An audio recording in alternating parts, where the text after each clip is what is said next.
Hey, what's up, guys? So season 2 has officially started, and with it, a few new changes to Affliction, plus a few other little things. So it was time for me to make an updated Affliction Mythic Plus guide. I want to preface all this with this is just all my own personal testing and things that I've found on the PTR myself and keys and all that kind of stuff. So things are always going to possibly change. If you want to stay up to date with everything Affliction for Mythic Plus, be sure to come by the stream, twitch.tv/Arsyn, join the Discord, subscribe here, all that stuff. My channel is entirely dedicated to Affliction and Mythic Plus. It's always Mythic Plus focused. So if you want more info on that, be sure to do all that stuff. Let's jump right into it. In this guide, I'm going to cover the changes to Affliction in 11.1, the new tier set bonus, stats, gear, then racial abilities. Then for Hellcaller, I'm going to do an overview, then builds, single target rotation, then AoE rotation. Then Soul Harvester, I'm going to do an overview, build, single target rotation, and then AoE rotation. And then I'm going to talk about Shadow versus Drain Soul. And then lastly, I'm going to talk about my UI and add-ons I like to use for Mythic Plus. Everything's going to be broken up into chapters, so feel free to jump around. Jumping into the changes for 11.1, for most of the PTR, Affliction actually saw almost no changes other than Soul Rot has a little extra healing tied to it, and our tier set didn't work for about 3 weeks on the PTR. However, right before the season launch, at the time of making this video, we saw some substantial buffs that came through that have been feeling significantly better for Affliction and has put us into a much more competitive spot, and I've actually been having a ton of fun on the PTR. Those changes include Summon Dark Glare has been adjusted, Dark Glare damage increased by 40%, and each damage over time effect you have active on their current target increases their damage dealt by 45%, was 25. This makes our Dark Glare significantly more impactful, especially in single target, and definitely makes him do some more damage. I have been talking about Dark Glare being a very sad 2-minute cooldown for quite a while. This makes him hit significantly harder, especially when tied with Visionary. He just has a little bit more oomph. Then, Focus Malignancy has been adjusted. Malefic Rapture deals 40% increased damage to targets suffering from Unstable Affliction, was 25%. This used to be originally 15% going into the War Within. So this is a massive jump to that and actually ties in really well with our tier set bonus, which I'll talk about right after this. Then Unstable Affliction damage increased by 30%. Again, that ties into our 4-piece for our new tier set bonus. Then Shadow Bolt damage increased by 20% and Drain Soul damage increased by 20%. I still personally prefer to run Shadow Bolt over Drain, and I'll talk about that in a later chapter, but you can play either one of these, and it's also, these are just solid buffs to it. Jumping into our tier set bonus, which I think is a lot of fun. The 2 pieces, your damaging spells have a chance to hit a jackpot that increases your haste by 12% for 12 seconds, and then casting Summon Dark Glare always hits a jackpot. The 4 pieces, when hitting a jackpot, it now increases the damage of Unstable Affliction by 50% and causes Unstable Affliction to spread to up to 3 targets within 40 yards for 12 seconds.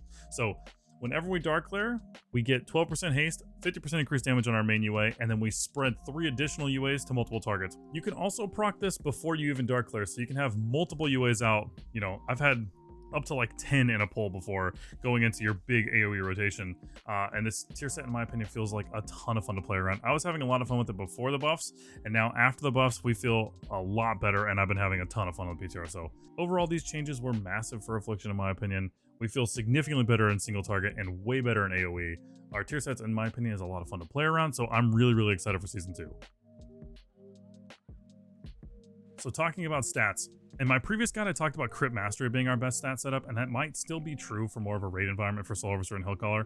However, as far as Mythic Plus is concerned, this even shifted halfway through Season 1 for me.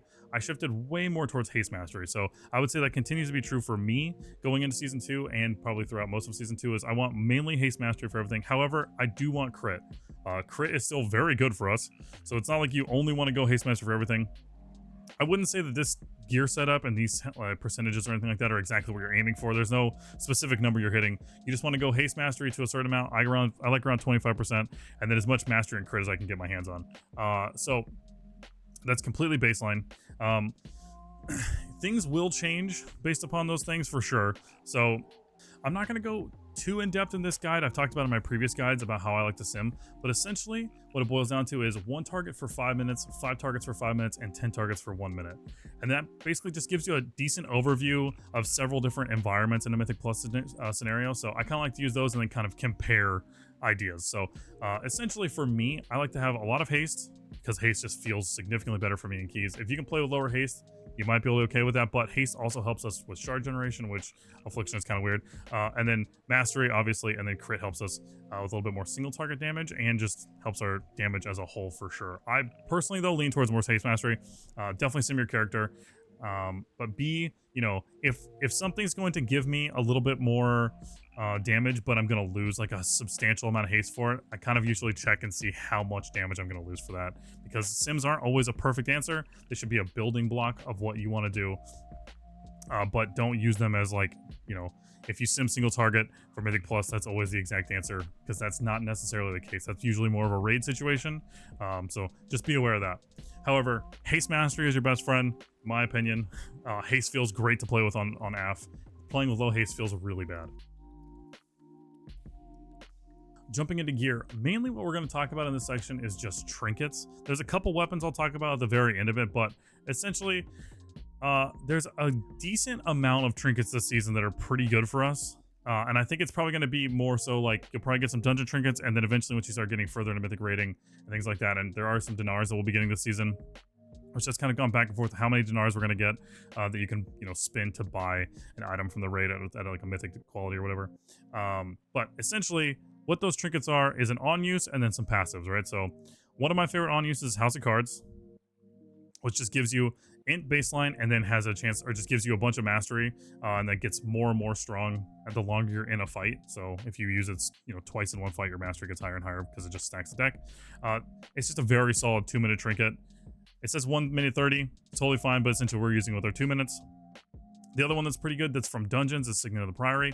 This just gives us 7,700, essentially, secondary stat, which will always be mastery, so you can kind of think of it as just a little bit of a weaker version of House of Cards, because it's only giving us 7,700 of that stat, right, for 20 seconds instead of 15 seconds, so it's giving it to us for a little bit longer. And then it gives us, if anybody else in our group is wearing the same trinket, it gives them 200 of that same stat, which isn't bad. It's also pretty solid.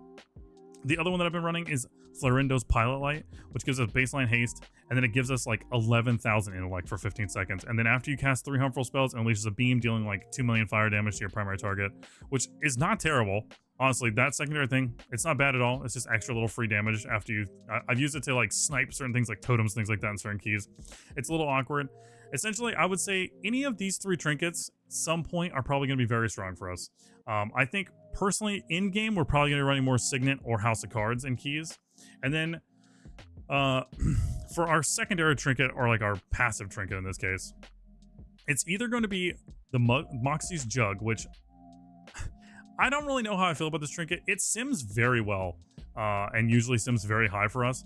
I feel like it has kind of a low proc rate in keys, at least from my personal testing right now. However, it does give us a ton of crit, and if you can make use out of it and you're watching for it, I add it to my weak auras, which are all going to be available on my Discord for free. The Plater profile and my weak auras are all updated, so you can keep an eye on all that kind of stuff. But essentially, when you cast spells, you have a chance to go into a frenzy that gives you 900 crit, and then for 15 seconds, and then while frenzied, everything that you cast gives you an additional 900 crit, but it doesn't extend the duration. So you can just get a bunch of crit when you have this in that window, right? So if it procs like in our good windows, then we're going to get a ton of crit in that window, so it's pretty good.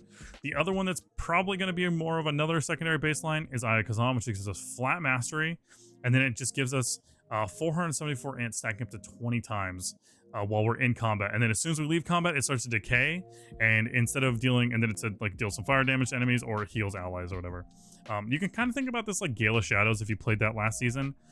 Essentially, just when we're in combat, we're just slowly getting intellect stacks, and it builds up, and it's like around like 10,000 intellect when it's stacked up. So it's very strong if you can keep it at 20 stacks. That's not the easiest thing to do in Mythic Plus usually, unless you're chain pulling, which sometimes you are, but it's something you definitely want to keep, be aware of. It obviously helps us in single target as well, so very, very solid trinket. These two, in my opinion, are probably going to be the main two that you're either going to run, Aya Kazan or the Jug. The other one that's very solid as well is from Delves, I believe, or like world content. It's going to be this energy drink. Essentially just gives us fly intellect, and then it just has a chance to proc, gives us mastery for 10 seconds. And then we gain additional mastery for below 35% health. Essentially, though, this thing procs a lot, and used to proc a lot more, and they've kind of adjusted it since. So it's very possible by the time this video comes out, they've adjusted it again. Either way, if you get one of these early, I think this is going to be a great trinket to just have while you're gearing up and things like that in keys until you get the crit Jug or Aya Kazan. This is a very solid passive trinket. Some honorable mentions I want to throw in here. Obviously, people love Soul and Ruby. I personally do not like Soul and Ruby just because of the crit value that you get as an on use. I think you get more crit as your target's health is lower. So that kind of makes it a little awkward. Again, if you get one early, it's not a bad trinket. It's totally fine to run this trinket. The other one is Funhouse Lens. This is another like Delve World trinket, I believe. Kind of think of it like Candlestick from last season. Essentially, gives us flat int, and then every 1 minute 30 seconds you have a chance, or you just use it to give you 10,000 crit or 10,000 haste for 15 seconds. It's just a flat crit or haste trinket. Again, if you get one of these plus this early, this is a great trinket setup to start off with until you start getting some raid trinkets, right? The reverb radio is from the raid. It just gives us a stacking haste buff, and then it can like amp up and give us a little bit more haste. If you get one of these early, it's a decent secondary trinket for a little bit, but I would definitely say this is not the one we're looking for, but it's okay if you get one early. And then I briefly do want to talk about these two weapons they drop from keys this season, or from your vault. The Neural Synapse Enhancer, in my opinion, looks like it's really good, except when you realize that its intellect baseline is way less than a normal weapon, right? So that's a 678 weapon. If we're to compare the two of these, it's missing 7,200 intellect baseline. So it gives us 18,000 intellect when we pop it every 45 seconds, which means that we're really only popping it every 1 minute because we're going to line it up with our Malevolence or with our Soul Rot, right? So that means majority of the time we're just missing 7,200 intellect. The other one, the Stormcaller, has no secondary. It just has crit, so it's missing another secondary. And then it procs, does some damage, and then gives us like 2,800 haste. That's cool. It has the full intellect effect. This weapon is completely fine, except when you realize that embellishments exist, and we're going to be running embellishments. So this is only 636 because everything on the PTR gets scaled up, but this will be 678 when you craft it or whatever. Essentially, we will be running the same embellishments we're running right now. So briefly just talk about embellishments. If you didn't do that before, the Sigil of Ascension is our main embellishment with Writhing Arm Banding on an off piece. So I currently have Writhing Arm Banding on my bracers, but you can put it on either belt or boots if you want. Either one is fine. Those two work in conjunction with each other. So essentially, even if these were okay, it would make it a little awkward. We'd probably just run Dawn Thread, which just gives you baseline crit. However, I've tested both those on the PTR. I personally don't like them.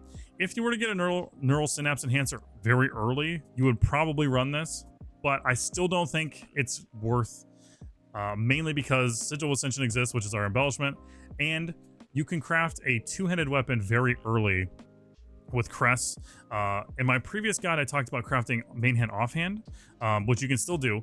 However, don't craft main hand offhand if you're going to be making stuff very early, unless you're going to wait for your first vault. So if you wait for your first vault and you use your Gilded Crest, then you can get, if you get a main hand, then you can craft an offhand and put Sigil of Ascension on it.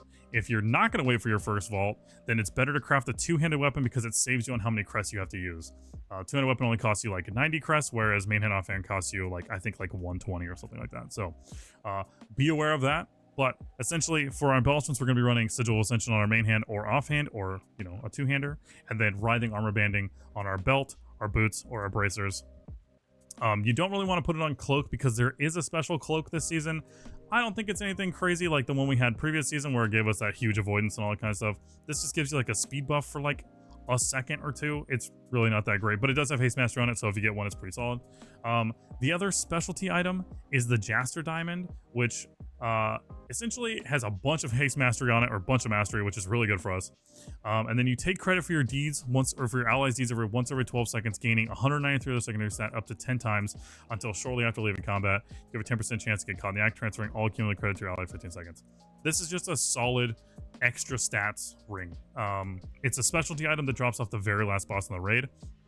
So it's not something that you'll probably get very early unless you're really lucky, but if you do get one, the stats are fantastic for us. We definitely want one of these. Again, when we get those dinars, probably a very great item to purchase through dinars, or Eye of Kazan. I would probably purchase trinkets first, then the ring, but just just give you an idea on that one.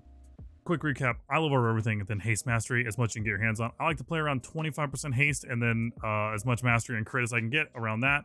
Crit's really, really good for us. Mastery is also very good, but I love over everything. And then for gear, you're going to want to go with House of Cards for your main on use most of the time, or Florindo's Pilot or Signal of the Priory are all very, very solid on uses. I think House of Cards might be a little bit better. And then Mug's Moxie Jug for our passive, or Eye of Kazan. One of those two is probably going to be the best one. we'll see which one it turns out to be. The Moxie Jug is probably an easy default choice. Ayakazan is a little bit more, it's a little bit more difficult to keep up. The Jaster Diamond, which is the rare item from the raid this season, has a lot of mastery on it, and then it has that little secondary effect that gives a bunch of extra secondary stats. That's pretty solid. We're going to want to get one of those eventually. Then for your crafted, you're going to want to go with Weapon with Sigil of Ascension on it, either a two-handed early so you can save on crests, or a main hand offhand if you're going to wait for that chance to get one out of your vault. And then you're going to go with Writhing Armor Bending on either your belt, boots, or bracers to enhance that. For your weapon enchant, I personally prefer Radiant Power. Depths is very close to it, but it's more prio damage or more single target damage. I prefer Radiant Power, so I would always default to that. Briefly, I want to talk about racial abilities in Mythic Plus. Racials are pretty strong for the most part, but usually for utility, not for damage. Damage racials are very good. Magheart Orc or Orc are also very strong for damage racials. However, usually there's one that reigns supreme, and that's Dwarf. Dwarf racial stone form just removes all poisons, bleeds, magic effects, curses, anything on a 2-minute cooldown. The bleed removal on this is usually the big part of this. There's a lot of bleeds and poisons a lot of seasons, and especially next season there's a lot of really strong bleeds. Dwarf racial is just king when it comes to that. Shadow Meld from Night Elves is also usually very strong.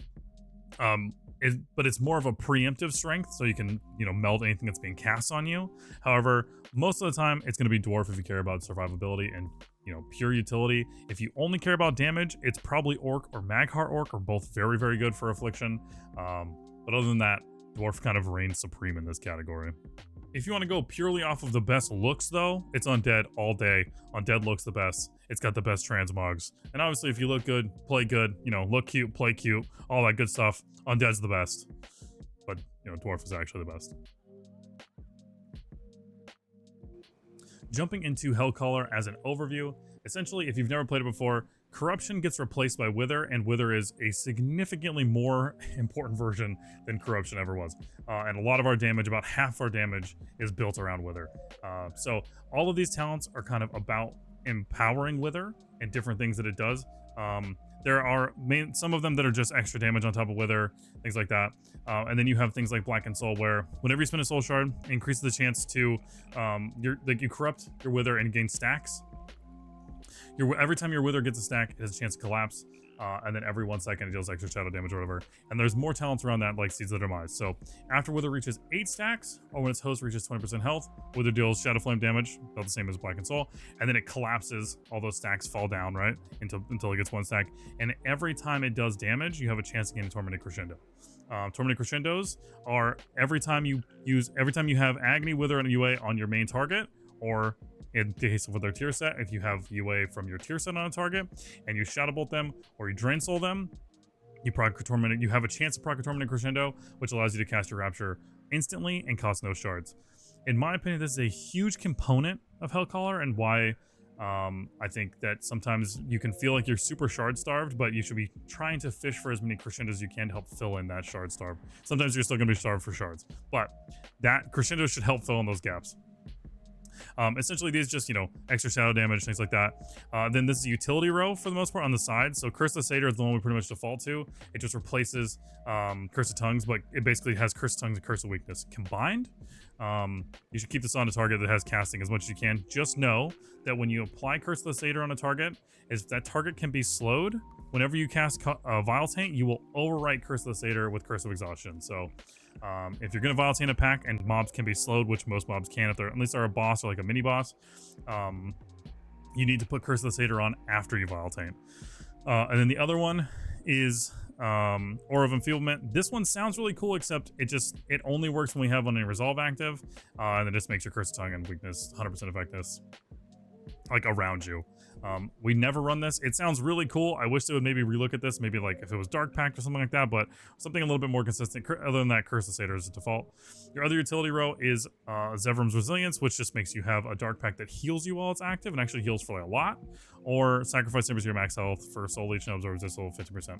Pretty much never this, always this. And then this is actually the only spot that we ever really make any choice, in my opinion. And nowadays I personally don't make a choice anymore. It's either Hate Fury Rituals, which Wither deals 30% increased periodic damage, but its duration is 15% shorter, which doesn't matter because we always run Absolute Corruption for the most part, or Bleakheart Tactics, which means Wither does 20% increased damage, and then whenever it gains a stack from Black and Soul, it has a chance to gain an additional stack. So every time it gains a stack from this, it has a chance to just gain an additional free stack with the plus 20% Wither damage. This is pretty great. It sounds really cool. However, Wither dealing its damage even faster in most Mythic Plus environments is significantly better. We would much rather just have our Wither dealing all of its damage way faster than having a chance for more stacks and a little bit more damage on Wither. However, I think these are pretty close to each other, and I personally go back and forth trying to see if I can get a little more value out of Bleak Arc Tactics or whatever, but most of the time I just default to Rituals. Agony damage increase, Black and Soul deals 2% increased damage for Wither, and then crit damage from Wither has a chance to gain a stack, Cryptic Strikes, all that kind of stuff. And then our big one is Malevolence. So Hellcaller gets an additional ability, Malevolence. Your icon may look different. I have custom icons that are all available in Discord for free if you want them. Essentially though, the button still works the same. Every 1 minute, so you tie it with your Soul Rot, which we'll talk about that in the rotation section. But your dark magic erupts from your character, whatever, for 20 seconds, causing all of your withers to instantly deal damage, and then increase all their stack counts by 6. And then you get 8% haste, and then every time you spend a soul shard, it gains an additional stack. So every time you cast Rapture, or you cast anything that costs a soul shard, including Vile Taint, you gain 2 stacks on all your withers. So you're constantly just trying to, whenever you're going into your big window, when we talk about that, you're getting all your withers out there, your Malevolence, you're just building up as many wither stacks as you can, and then those all collapse, and you're trying to get crescendos in there. That's pretty much the main identity of Hellcaller, is you want to make sure you always have your withers out there, and then you are trying to get those wither stacks up. And then when you're outside of that window, you're kind of conserving shards a little bit, so that when you go back into that 1 minute window, you have enough shards to kind of dump in there. That's pretty much the most of it. I'll jump into the single target AoE rotation, but that's kind of a very brief overview of how Hellcaller functions. Jumping into builds for Hellcaller, there's really only one build that I run for Mythic Plus, and I'm not really going to go into any raid builds or anything like that. This is mainly just a guide for Mythic Plus. So this is the build that I run for every single key, including Hate-Free Rituals over Bleak Arc Tactics. I run Rituals default, and Shadow Bolt over Drain Soul. So I'll talk later in a different chapter about why I like to run Shadow Bolt over Drain. You can run either one, totally fine. The only thing that I would potentially say that you can drop if you don't want to is you can drop Death's Embrace for maybe Relinquished, or this season you can run Gambit if you wanted to, because it helps buff those other extra units from my tier set. After doing some more testing on the PTR, I do want to say I think Death's Embrace and Gambit are really close to each other. However, I think that we're going to just default to running Gambit at the start of the season and in most keys. And then as you push higher this season, I think Death's Embrace might start to get more and more value just as keys get higher, since targets will start to live longer. However, it's possible that Gambit and Death's Embrace just stay super even with each other, and you can change whatever you want. I'm planning on defaulting to Gambit at the start of the season, and then slowly starting to mess with more Death's Embrace as keys get higher and higher. I feel like that's just a safe play, since Gambit just buffs all your bonus UAs and your main UA, just helping your damage flat across the board, whether you're in single target or prio. And then Death's Embrace gains more value as the keys get higher, but I think it's easier to just default to Gambit for now. Before I get into the rotation section, I do want to say all of my icons are custom, so if things look a little different, essentially all of my icons are custom icons that I made myself. They're all available in Discord for free if you want them. Malevolence has a little bit different icon, but everything else is kind of colored my own way. So if things look a little different, that's why. For the Hellcaller single target rotation, as we're getting into the pool, I still like to set a prio target and just set it as my focus. That's just the way it works. Even if it's just one target, I still like to have a focus target. It just helps me maintain everything. But as we're going in, we're going to precast Haunt straight into UA, into Agony, into Wither, and then we're going to get 2 stacks Shadow Embrace with Drain Soul, or with Shadow Bolt, and then 4 stacks for running Drain Soul, into Soul Rot, into Malevolence, Vile Taint, Trinket, Potion, Dark Glare, dump Raptures. As many Raptures as we can fit in this 1 minute window, that's what we're looking for, and then we're maintaining our Haunt. I'm not running out to the Corruption, so I'm going to catch that Wither, catch this Haunt, back to dumping Raptures. Send these Nightfall procs as you get them. We're trying to hope we're going to get some Crescendo procs. We're just filling with either Drain Soul or Shadow Bolt in between if we have any Raptures. We're done with Malevolence, so now I'm just catching dots, and I'm conserving shards for our next 1 minute window. I'm going to catch that Wither, spin that Crescendo, and then I'm just kind of filling everything we can with Shadow Bolts and maintaining. I'm going to get this Vile Taint back up, so I'm going to send it. It's kind of like a little mini burn. We have this Trinket Pock right now, so I'm going to send that Rapture on that, send any Crescendos that we get. And then I'm kind of just going to go back to conserving shards after this. I don't really want to spin too many shards here, but I'll spin Crescendos if we got them, right? Maintain Haunt, maintain Wither, catch that Agony if you have to. Nightfall, anything like that. Our 1 minutes are coming back up, so I'm trying to conserve, try and hopefully get some more shards for this. Got a Crescendo proc for this too, perfect. And then now we're getting ready to go into that 1 minute burn again. Malevolence, Soul Rot, send it. Then Vile Taint's come back up, catch this, Again, just dumping Raptures in this 1 minute window, sending any Nightfall procs that we get, trying to proc Crescendos, maintaining any dots that we have out there. That's pretty much what you're going to do. Keep everything synced up. Keep your Vitality synced with your Soul Rot, and your Malevolence synced with your Soul Rot, and all of those keep synced with Dark Lair if you can. Obviously, don't let your Wither fall off if you're running Siphon Life instead of Absolute Corruption. But you want to make sure you keep your 1 minute synced with each other, Malevolent, Soul Rot, and then keep those synced with Dark Lair if you can. I personally still like to use Vitality in between, just because it gives you an extra dot, and you have that little mini burn. You don't have to, but I like to do that, and I still like to do Vitality after I Malevolence in my opener, just because it gives us an extra stack, especially in single target. But that's basically it for the single target rotation as far as Mythic Plus goes. If you're running the raid build, I think you're pretty much running Phantom Singularity always, but you still just put it in where Vitality goes. Keep it synced up with everything else. That's about it for the single target rotation for Hellcaller. For the AoE rotation for Hellcaller, there's a couple little things that are different that I like to do for Hellcaller over Soul Harvester, but essentially what it comes down to is when we use Vitality. I kind of like to use Vitality after our Malevolence, since whenever we spend a shard inside of Malevolence, we gain an extra stack of Wither. So if we Vitality after that, we gain an additional, like we get 2 stacks just for spending our Vitality, which we're already spending that shard. But essentially, as our tank is running into the pool, if there's more than 8 targets, I like to put Agonies out there, since our Vitality is only going to give us 8 Agonies anyways. So if there's more than 8 targets, I'm putting Agonies on random mobs that are going into the pool. And then I'm also setting a focus target on a priority mob that's in the pool. If you're using my Plater profile, there will be targets that are marked like green. That's usually my prio targets. But if not, it's totally fine. Just pick a mob. That's going to be your main mob, and then set as a focus target. I have a keybind for that. That's going to be the target that's going to have our UA on it, our Haunt, our Agony, our Corruption, and then we're going to be maintaining Shadow's Embrace on that. And that's going to be the main target that I'm going to be using to try and proc Crescendos off of. Crescendos are that talent that gives us free Raptures, allows us to cast Rapture while moving because it's instant cast and it doesn't cost a shard.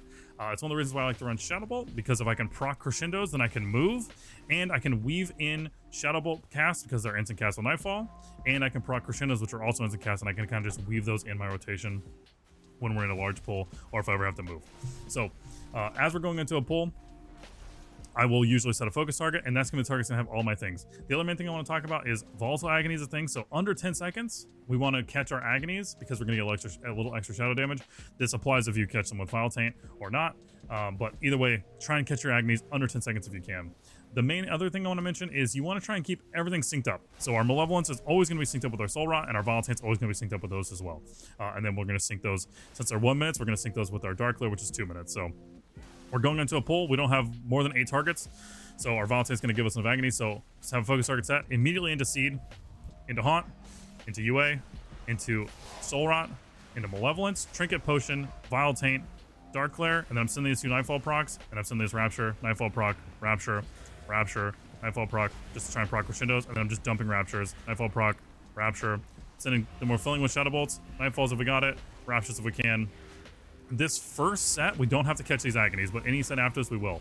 Catch this Haunt, the Nightfall proc, and we're just dumping Raptures in our Malevolence window, and now we're trying to not overcap on shards, and we're trying to spend any permanent Crescendos that we have. We'll catch these. This Vile Taint's come back up.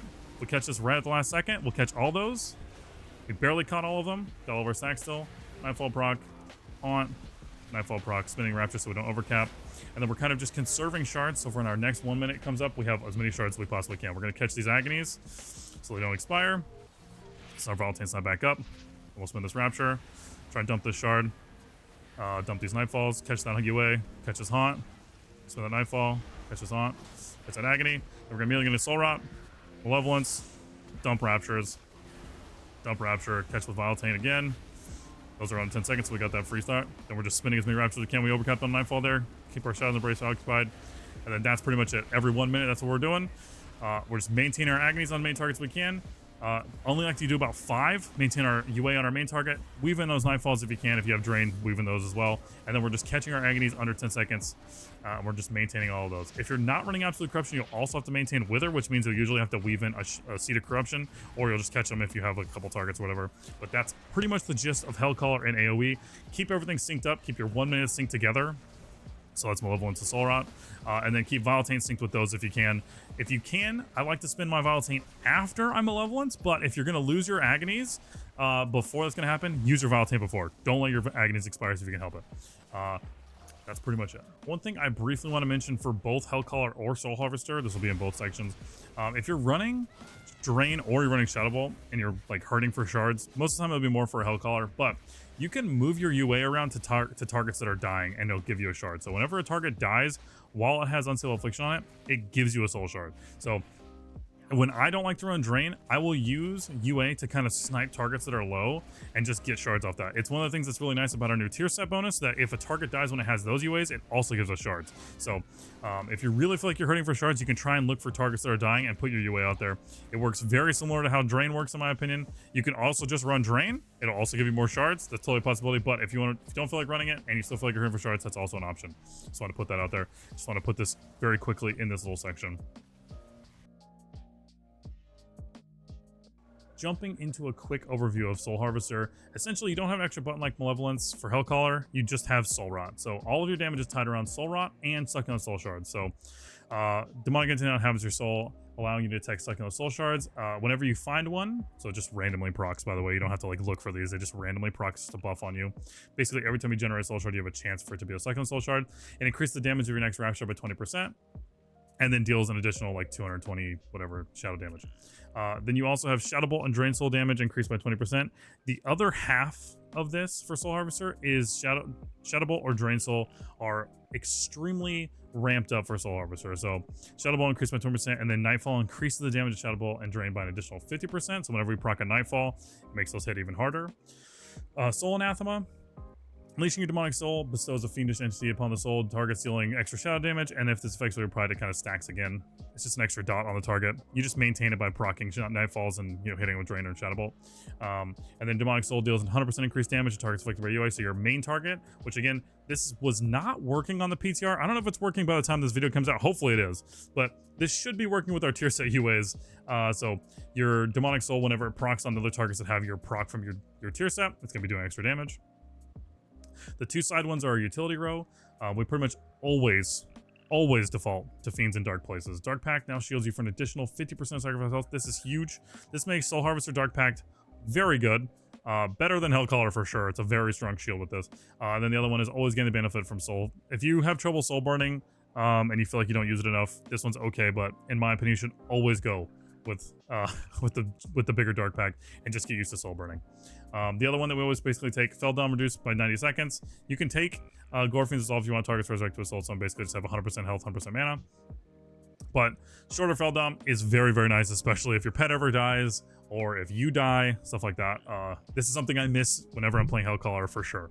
And then the middle row, it should be a choice, but it's never been a choice. Shared Fate is default. When you kill a target, its Torture Soul is flung into a nearby enemy for 3 seconds. This inflicts some extra shadow damage. Every 10 yards, deals reduced damage 1/8. It's just extra shadow damage constantly. The other one is Feast of Souls. Whenever you kill a target, you have a chance to generate a Soul Shard that is guaranteed to be succulent. The problem with this is you have to be the killing blow on that target, and then you have a chance. Whereas Feast of Souls or Shared Fate just always happens, right?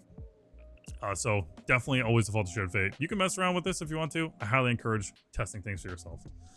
Wicked Reaping is just increased shadow damage or increased demonic soul damage. And then the big part of this is Consuming Nightfall needs demonic continuity, causing it to appear, dealing extra shadow damage. The big part is this one. Haunt grants Nightfall. So your Haunt always gives you a Nightfall proc, which means that you can fish for Nightfalls, meaning whenever a target's about to die, you should try and throw a Haunt out there if you can to get a free Nightfall, because you get your Haunt back when a target dies. So you can kind of fish for those extra little Nightfall procs. This just gives you that. And then if we tie it together with, Nightfall increases Shadow Ball damage by 50%, that's a big part of it, right? And then this is the other big one. Consuming Nightfall activates Shared Fate or Feast of Souls. So every time you Nightfall, you proc Shared Fate or Feast of Souls. What would be nice is if this procced where you always got a shard, but most of the time that does not work like that. So you have a chance every time you have a chance to activate that.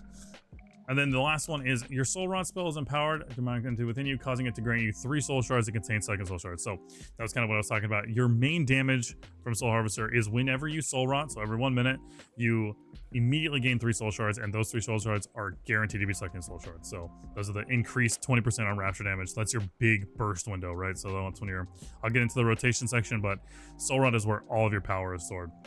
that's a pretty quick overview of how Soul Harvester works. Essentially, all your damage is tied around Soul Rot, and then proccing stuck in the Soul Shards either passively or off of guaranteed off of Soul Rot, and then you just kind of swimming in shards whenever you do that. And then you kind of filling in the gaps in between your cooldowns with Shadow Bolts and Drain Souls, or Shadow Bolts or Drain Souls by proccing all your demonic entities and Soul Anathema. So that's pretty much it for Soul Harvester. For builds for Soul Harvester, similar to Hellcaller, there's really only one build that I run for everything. Going into Season 1, I had a few builds for both Hellcaller and Soul Harvester that I like to run, but for the most part, I've completely stabilized. I run one build for Hellcaller and I run one build for Soul Harvester. It doesn't really change. And it's this build right here with Improved Haunt. So I dropped the points in Malediction, and we run 1 point Improved Haunt, and we won 1 point in Contagion with Death's Embrace. Improved Haunt kind of just helps us with, we're already getting a little bit of extra Haunt damage from our Soul Harvester, but the big thing is we're already going to be casting Haunt to proc Nightfalls, and this just gives us extra value on that Haunt, and it kind of helps better with pathing, so we can kind of put this 1 point Contagion here. Contagion just plays a little bit better with Soul Harvester. It's just a little bit more single target damage. Then Malediction is a little bit more AoE damage, at least in my opinion, but I think they're both like really close to each other. After doing some more testing on the PTR, I do want to say I think Death's Embrace and Gambit are really close to each other. However, I think that we're going to just default to running Gambit at the start of the season and in most keys. And then as you push higher this season, I think Death's Embrace might start to get more and more value just as keys get higher, since targets will start to live longer. However, it's possible that Gambit and Death's Embrace just stay super even with each other and you can change whatever you want. I'm planning on defaulting to Gambit at the start of the season and then slowly starting to mess with more Death's Embrace as keys get higher and higher. I feel like that's just a safe play since Gambit just buffs all your bonus UAs and your main UA, just helping your damage flat across the board, whether you're in single target or prio. And then Death's Embrace gains more value as keys get higher, but I think it's easier just to default to Gambit. The other big choice, like I talked about in the other previous ones, I prefer to run Shadow Bolt just because I like to weave in my Shadow Bolts instead of draining, especially with how important Nightfalls are. I'll talk about it a little bit more in that Drain Bolt, or the Shadow Bolt versus Drain section. That's a little bit later, but essentially you can run either one of these. There isn't like a, you know, this is super bad, just run whichever one you feel is more comfortable with. But this is pretty much the default build that I run for every single key if I'm running Soul Harvester. Before I get into the rotation section, I do want to say all of my icons are custom, so if things look a little different, essentially all of my icons are custom icons that I made myself. They're all available in Discord for free if you want them.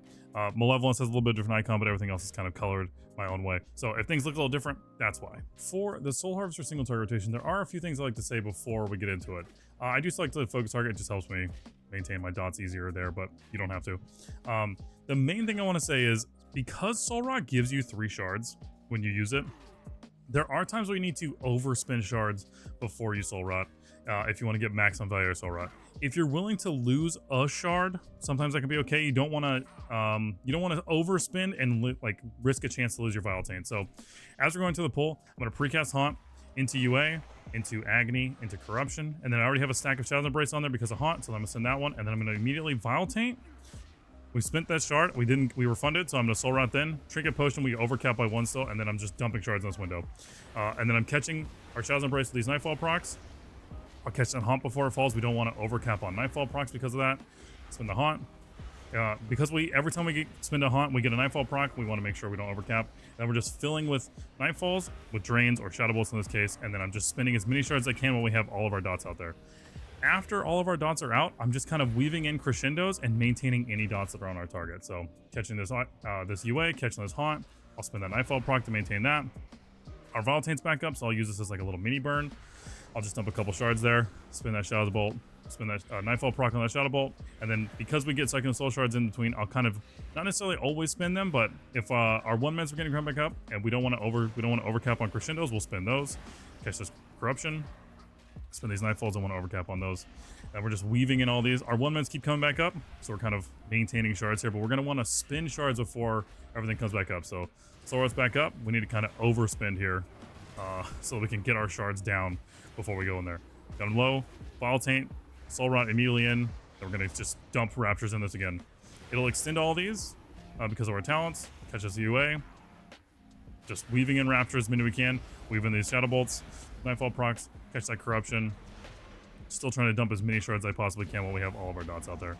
That's pretty much it. You're going to want to keep your Soul Rot synced with your Vitaltain and your Dark Glare. I like to weave in a Vitaltain in between every one of those. So Vitaltain, then Soul Rot, then Vitaltain, and then Vitaltain, Soul Rot again. And then on that second one, we'll have Dark Glare back up. So keep your 1-mans synced together. Soul Rot with Vile Taint, that's like Vile Taint's every 30 seconds with Soul Rot, and then keep that Soul Rot synced with Dark Clear to extend all those things. That's basically all you're doing in that window. You'll probably not be running Siphon Life, but if you are, make sure you maintain your corruption as well. Other than that, you get Nightfall procs with every time you haunt, and since I'm running Improved Haunt, it already applies a Shadow Embrace to our target, so that means we only need to cast one Shadow Bolt in that window, which you get that free Nightfall proc from that haunt, meaning that as long as you spin that Nightfall proc as you go into your window, your Shadow Embrace already on the target, then you can just start dumping your Raptures. For the most part, that covers the single target rotation for Soul Harvester. For the AoE rotation for Soul Harvester, it's not too different from Hellcaller if you played that, but there is a couple things that I like to try and be a little aware of. So as we're going into a pull, I always want to set a focus target. It's really important for both specs, but you want to make sure you set a focus target. I have a keybind for that, so as our tank's running in, I'm setting a focus target using my Prio Mob. If you're using my player profile, I usually have some targets that are kind of set up for that, but it doesn't matter.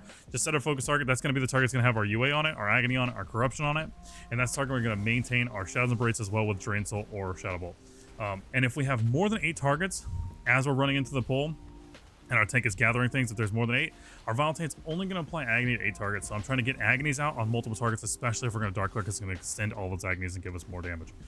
So tank's running in, we only have 5 targets. So I'm immediately opening with Seed, into UA, into Haunt, into Vile Taint to spin this Shard, and then we're low enough, so we're Soul Rotting. I'm casting that Nightfall, Trinket, Potion, Dark Clear, and then I'm dumping Shards with Malefic Rapture, sending those Nightfalls. Don't overcap on Nightfalls. Dump as many Raptures as you possibly can in this window. This is where all of our damage is coming in. We'll send this Nightfall in. Hopefully proc Crescendo, we don't. Our Haunt's back off cooldown, so I'm going to use this to proc another Nightfall. Boom. Get that Nightfall proc for free. Hopefully proc Crescendo, got another Nightfall. Spinning Raptures. And then all of our dots just fell off now, so our Vile Taint. So now we're kind of conserving in this window.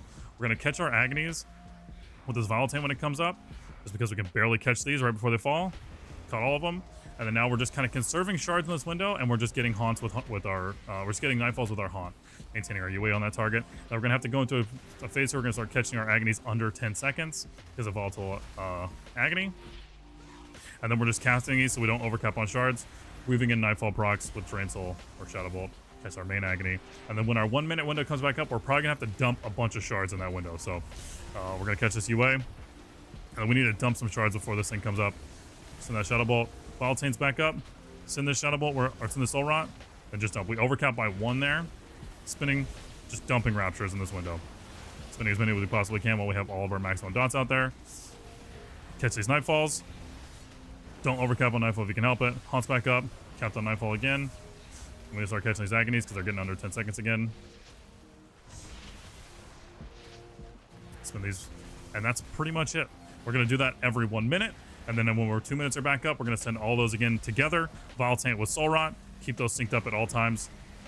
And then send that Dark Clear when it's back up. Maintain your Agonies on main targets as you can. Maintain your UA on your main target. Maintain Haunt on your main target. Spin Haunt as much as you can, especially if you want to try and get some free Nightfall procs. You can snipe that with low targets because you get a free Haunt. If a target dies, you get your Haunt back, and you get a free Nightfall every time you Haunt. That's pretty much the gist of it. You're going to be swimming in shards. Because Soul Rot gives you 3 shards every time it happens, you want to dump shards going into that window and make sure that you can get, so you don't overcap on shards when you use your Soul Rot. But for the most part, that's it for AoE. One thing I briefly want to mention for both Hellcaller or Soul Harvester, this will be in both sections. If you're running Drain or you're running Shadow Bolt and you're like hurting for shards, most of the time it'll be more for a Hellcaller, but you can move your UA around to targets that are dying and it'll give you a shard. So whenever a target dies, while it has Unsealed Affliction on it, it gives you a soul shard. So when I don't like to run Drain, I will use UA to kind of snipe targets that are low and just get shards off that. It's one of the things that's really nice about our new tier set bonus, that if a target dies when it has those UAs, it also gives us shards. So if you really feel like you're hurting for shards, you can try and look for targets that are dying and put your UA out there. It works very similar to how Drain works, in my opinion. You can also just run Drain. It'll also give you more shards. That's totally a possibility. But if you don't feel like running it and you still feel like you're hurting for shards, that's also an option. Just want to put that out there. Just want to put this very quickly in this little section.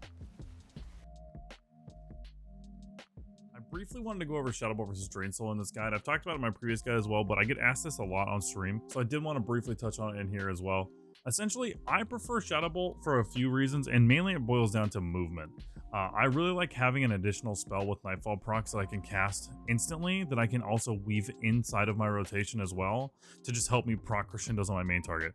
This season, because we are going to have more UAs out there via our tier set with jackpot procs, I actually feel like Shadow Bolt feels even better because you can just spread Shadow's Embrace on multiple targets as well. Not that you'll be always doing that in a big pull, but like especially 2-target, it's very easily kind of just maintained. Not that it's really difficult to maintain it with Drain either, but I just think for movement's sake and for the flexibility and rotation of just weaving in Shadow Bolts, it feels so much better. I just prefer to run it. However, if you want to run Drain, there's nothing wrong with that. Drain is technically better as far as damage is concerned, but as far as planting your feet and draining, I feel like those moments are just always not as easily, and I can weave in more Shadow Bolts. It's just more fun for me.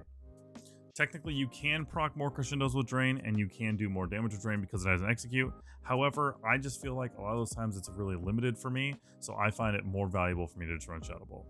I encourage you to try both of them and decide for yourself. Starting off, I just want to say you don't have to use my UI. This is just a section about what I like to use for Mythic Plus, and everything is available in my Discord for free if you want to use it. So if there is anything you like, feel free to grab it in there. For my main UI, I use LVI for my main action bars. A lot of people think that they're weak auras, but they're not. They're just LVI action bars. I do have a set of weak auras that go just above my cast bar, which tracks buffs and procs and stuff like that, which I have all updated for Season 2, and I will continue to update every season if anything gets added, especially for like tier set procs and things like that. For my nameplates, I use Plater with a couple of mods tailored specifically for Affliction, like my Pandemic Glow mod for when dots need to be refreshed. My Plater profile is also set up with mobs that are marked as my priority mobs as green, so that's every mob that I go into most pulls, whichever one I'm going to have all my main dots on that I'm mainly focusing. I use OmniCD to track my party's cooldowns as well as my party's kicks. I find this extremely helpful just for the kick tracker, but having access to your party's cooldowns information is really important as well. I use Big Wigs and Little Wigs to track the boss timers, as well as they now have spell trackers on nameplates. I used to use a weak aura for this, but now I just use Big Wigs and Little Wigs to track the important spell info on each mobs, and boss timers are being edited by Wind Tools, which is a set of plugins for LVI. I highly recommend it. It has a bunch of great things for LVI, such as the dungeon filter that most people are asking about on stream. For my key timer, I'm using an add-on called Warp Deplete. It doesn't have profiles, but all of my settings for that are all available in Discord. I do use a set of dungeon weak auras that are made by Cause, I believe is how it's pronounced, on Wago. I did a bit of editing to them so they match my UI, but if you want to grab them for yourself, they're all available. I'll link in the description below. Thank you to them for making those.